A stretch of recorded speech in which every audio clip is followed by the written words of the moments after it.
What's up, guys? Part of my chocolate chip cookie just finished lunch, and this is delicious. So this week's a weird one for the card. It's UFC Mexico City. A lot of it is chalk. A lot of it is just like really heavy favorites. I think there's only one fight that one of the fighters is not minus 225 or above. It's quite a steep card for favorites. Although it's a weird one because I can see a lot of these favorites winning and underdogs not coming through this week. But you don't want to step on those landmines. So that's why I'm here to help you. This is essentially my cheat sheet we're going to go off of. These are the bets that I am very inclined on betting on, and I will bet on myself. These are ones that help you out through the event, and these are my reads. Essentially, I think these four favorites, these are my money lines I'm betting on. I have Javier Reyes, very confident in him beating the old Douglas Tio Andrade. It makes sense for him to win. A lot of these fighters are coming out Dana White Contender Series, but I picked the ones that are promising and that will win. Some of them will lose. They're not on here. Santiago Luna is also a great fighter. I think he's probably one of the best Mexican fighters right now, if not the best, if you don't count Breno Moreno. Alexa Grasso is another good one, too. Santiago Luna is a heavy striker, great fighter. I do have him on the prop straights, as you can boost on your parlays as well. I have him as a KO, but you can also get him by KO or points at minus 155. That's my favorite way to play that money line because, first of all, you get him by KO or points. He hasn't had a submission in a long time. He's basically KO you, or he'll give you your shots till it's his time to win on judges. So KO or points at minus 155 to knock down almost a minus 500 favorite. Why not? That's probably one of my favorite props of the week.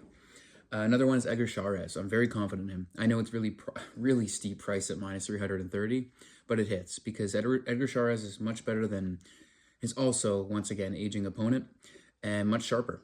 His opponent's 14-8. First of all, a record like that should not be in the UFC. This guy comes out whenever the UFC needs him to kind of take a fall. He had a win a little bit ago, Felipe, but not this time. Edgar Chairez, dangerous anywhere the fight goes, and I think he wins the decision here, but he could finish it as well. So just play the straight money line, in my opinion. Very confident in him. And Breno Moreno is my last money line I'm quite confident in. I think he's going to be too much for Loner Kavanaugh. This is one of those, like, tee-up kind of last-minute replacements. They had to save the card. Loner Kavanaugh stepped in. I know Kavanaugh's coming off a KO loss. His first loss, too.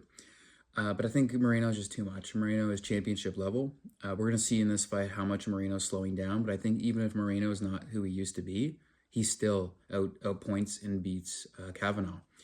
I have the fight on my prop straights, which, again, you could use these prop straights also as parlay boosts. But I have it right now as that fight does not go the distance. If you want to play it safe, who knows if Loner Kavanaugh gets the KO. I don't think so, though. I think Moreno by finish makes a lot of money, and it's plus money. I think he gets the sub, but you don't want to bet against the KO as well. So you can put Moreno by finish for plus money, or if fight does not go the distance, it's also plus money if you just want to save it there.